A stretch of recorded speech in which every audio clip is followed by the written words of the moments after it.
Hello అండి, అందరికీ నమస్తే. నేను మీ Gaurav Krishna. Welcome back to our channel wall poster. Finally దాదాపు 10 సంవత్సరాల తర్వాత మన ప్రభాస్ గారు నటించిన బాహుబలి ఎపిక్ అయితే తిరిగి థియేటర్ల పైన దండయాత్ర చేయడానికి రావడం జరిగింది. మరి రిలీజ్ అవుతున్న బాహుబలి సినిమాకి సంబంధించిన మొదటి రోజు కలెక్షన్స్ ఏ విధంగా ఉన్నాయి, అలాగే మన మాస్ మహారాజా రవితేజ గారు నటించిన మాస్ జాతర రేపు ప్రపంచవ్యాప్తంగా థియేటర్లోకి రాబోతుంది. బట్ ఈరోజు ఈవినింగ్ నుంచి పెయిడ్ ప్రీమియర్ షోస్ ఉన్నాయి. మరి ఇప్పటి వరకు పెయిడ్ ప్రీమియర్ షోస్ ద్వారా ఆ సినిమాకి ఎంత కలెక్షన్స్ రావడం జరిగింది, అలాగే సినిమా బడ్జెట్ ఎంత, రికవరీ ఎంత అనే ఓవరాల్ విషయం గురించి మాట్లాడుకుందాం. సో ఛానల్ ఎవరైనా కొత్తగా చూస్తున్నట్టయితే డైలీ కలెక్షన్ వీడియోస్ కోసం మన వాల్ పోస్టర్ ఛానల్ సబ్స్క్రైబ్ చేసుకొని బెల్ ఐకాన్ అయితే ఆన్లో పెట్టుకోండి. సో ముందుగా మన మాస్ మహారాజా రవితేజ గారు నటించిన మాస్ జాతర రేపు ప్రపంచవ్యాప్తంగా థియేటర్లోకి రిలీజ్ కాబోతుంది.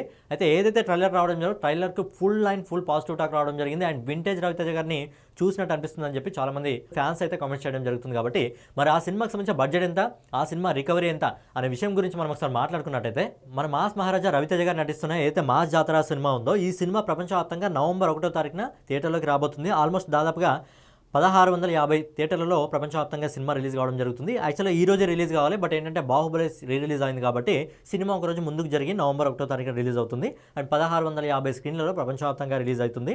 సినిమా బడ్జెట్ వచ్చేసి 45 కోట్ల రూపాయలు.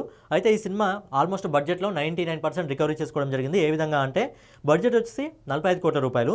ఈ సినిమాకి సంబంధించిన డిజిటల్ రైట్స్ 22 కోట్ల రూపాయలకు, శాటిలైట్ రైట్స్ 13 కోట్ల రూపాయలకు, అలాగే మ్యూజిక్ రైట్స్ 5 కోట్ల రూపాయలకు అయితే నిర్మాత సేల్ చేసి ఆల్మోస్ట్ సినిమా రిలీజ్కి ముందే 40 కోట్లను అయితే రికవరీ చేసుకోవడం జరిగింది. అంటే తన ఖాతాలో వేసుకోవడం జరిగింది. బడ్జెట్ వచ్చేసి 45 కోట్ల రూపాయలు అండ్ రికవరీ వచ్చేసి 40 కోట్ల రూపాయలు. అంటే ఆల్మోస్ట్ తన బడ్జెట్ అయితే రికవరీ చేసుకుంది. మరి సినిమా ట్రైలర్కి మంచి పాజిటివ్ టాక్ రావడం జరిగింది కాబట్టి రేపు కలెక్షన్స్లో అద్భుతమైన ఓపెనింగ్స్తో నాకు తెలిసి రవితేజ గారి కెరియర్లోనే ఎక్కువ ఓపెనింగ్స్ తెచ్చుకున్న సినిమాగా ఈ సినిమా నిలుస్తుందా లేదా అనేది రేపు చూడాలి. అయితే ఈ సినిమా ఈరోజు ఈవినింగ్ నుంచి పెయిడ్ ప్రీమియర్స్ ఉన్నాయి కాబట్టి పెయిడ్ ప్రీమియర్స్ ద్వారా ఇప్పటివరకు మనకు వస్తున్న రిపోర్ట్ ప్రకారం దాదాపుగా 2,50,00,000 రూపాయలని మన మాస్ మహారాజా రవితేజ గారు అయితే వసూలు చేస్తున్నారు. అలాగే రేపు సాటర్డే ఆఫ్ హాలిడే ఉంటుంది కాబట్టి ఈ సినిమాకి మంచి కలెక్షన్స్ వస్తే మొదటి 2 రోజుల్లో సినిమా అద్భుతమైన కలెక్షన్స్ సొంతం చేసుకోవడం జరుగుతుంది. మరి సినిమాకి కానీ పాజిటివ్ టాక్ వస్తే నెక్స్ట్ వీక్లో మంచి కలెక్షన్స్ ఈ సినిమాకి అయితే రావడం జరుగుతుంది. ఇక నెక్స్ట్ వచ్చేసి దాదాపు 10 సంవత్సరాలకు ముందు ఏదైతే మన దర్శక ధీరుడు రాజమౌళి గారు బాహుబలి పాత్రలో మన ప్రభాస్ గారిని, బల్లాలదేవ్ పాత్రలో మన రానా దగ్గుబాటిని, అలాగే దేవసేన పాత్రలో అనుష్క శెట్టిని,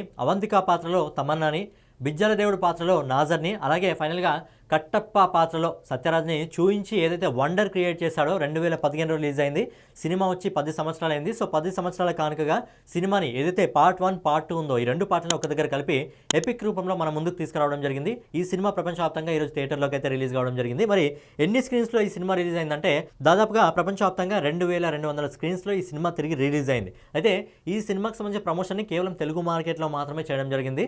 రిలీజ్ సినిమా కాబట్టి మిగతా లాంగ్వేజ్ పైన అంత ఫోకస్ పెట్టలేదు, బట్ తెలుగు మార్కెట్లో మాత్రము మంచి ఫోకస్ పెట్టడం జరిగింది. అందుకే తెలుగు మార్కెట్ నుంచి ఈ రోజు ఇప్పటివరకు మనకు వస్తున్న రిపోర్ట్ ప్రకారం దాదాపుగా రిలీజ్ ఈ సినిమా 10 కోట్ల రూపాయలని వసూలు చేస్తుంది. అలాగే నెక్స్ట్ వచ్చేసి నార్త్ ఇండియా నుంచి హిందీ మార్కెట్ నుంచి ఇప్పటివరకు మనకు వస్తున్న రిపోర్ట్ ప్రకారం దాదాపుగా 1,50,00,000 రూపాయలని ఈ సినిమా వసూలు చేస్తుంది. తర్వాత కన్నడ, మలయాళం ఇంకా తమిళ్ ఈ 3 లాంగ్వేజ్ నుంచి దాదాపుగా 1,10,00,000 రూపాయలని సినిమా ఈరోజు రిలీజ్ రూపంలో వసూలు చేస్తుంది. సో ఫైనల్గా ఈ సినిమా తెలుగు, హిందీ మిగతా అన్ని లాంగ్వేజ్లను కలిపి దాదాపుగా ఆల్ ఇండియా నెట్ కలెక్షన్ వచ్చేసి అన్ని భాషల నుంచి కలిపి 12,60,00,000 రూపాయలు వసూలు చేస్తుంది. అలాగే ఈ cinema all India gross collection వచ్చేసి 15,08,00,000 రూపాయలు వసూలు చేస్తుంది. అలాగే ఓవర్సీస్ మార్కెట్ నుంచి కూడా ఈ సినిమాకి మంచి రెస్పాన్స్ రావడం జరిగింది. ఓవర్సీస్ మార్కెట్ నుంచి ఇప్పటి వరకు దాదాపుగా 8,50,00,000 రూపాయలు వసూలు చేస్తుంది. సో ఫైనల్గా దర్శక ధీరుడు రాజమౌళి గారి దర్శకత్వంలో మన ప్రభాస్ గారు ఇంకా రానా దగ్గుపాటి గారు ప్రధాన పాత్రలో నటించిన బాహుబలి సినిమా ఎపిక్ రూపంలో మన ముందుకు వచ్చింది. ఈ సినిమా మొదటి రోజు ప్రపంచవ్యాప్తంగా 23,58,00,000 రూపాయలని రిలీజ్లో మొదటి రోజు వసూలు చేస్తుంది. అలాగే రేపు సాటర్డే, సండే కాబట్టి 2 వీకెండ్స్ రావడం జరిగింది కాబట్టి సినిమాకి ఇంకా కలెక్షన్స్ వచ్చే అవకాశం ఉంది. ట్రేడ్ పండితులు ఏమంటున్నారంటే సినిమా ఈజీగా 200 కోట్లకు పైగా వసూలు చేస్తుంది అని చెప్తున్నారు. అలాగే 2015లో ఏదైతే బాహుబలి పాన్ ఇండియాకు ఒక మెట్ అనుకోండి, అప్పట్లో పాన్ ఇండియా సినిమా ఇదొకటే. సో ఈ సినిమా వచ్చిన తర్వాతనే చాలా సినిమాలు పాన్ ఇండియా వైజ్గా రావడం, చాలా డైరెక్టర్లు పాన్ ఇండియా వైజ్గా రావడం జరిగింది.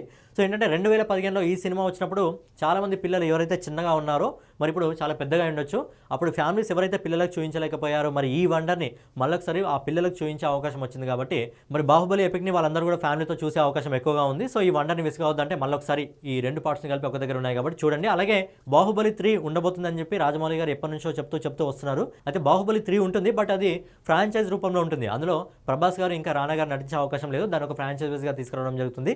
2027లో బాహుబలి 3 రిలీజ్ అవుతుంది. అది ఒక కామిక్ రూపంలో, అది ఒక ఎనిమేటెడ్ రూపంలో. అంటే ఎనిమేటెడ్ రూపంలో అంటే రీసెంట్గా మన మహా అవతార నరసింహ సినిమా ఎనిమేటెడ్ మూవీగా వచ్చి ఎన్ని కోట్ల కలెక్షన్స్ వసూలు చేసిందో మనందరికీ తెలిసిన విషయమే. సో అదేవిధంగా మనకు బాహుబలి 3 రాబోతుంది, ఒక ఫ్రాంచైజ్ రూపంలో రాబోతుంది. సో ఫైనల్గా ఏంటన్నమాట, మాస్ జాతర మూవీకి సంబంధించి, బాహుబలి ఎపిక్ మూవీకి సంబంధించి కలెక్షన్ వీడియో రేపటి వీడియోలో మళ్ళీ కలుసుకుందాం. సో ఛానల్ ఎవరైనా కొత్తగా చూస్తున్నట్టయితే ఛానల్ సబ్స్క్రైబ్ చేసుకొని బెల్ ఐకాన్ అయితే ఆన్లో పెట్టుకోండి.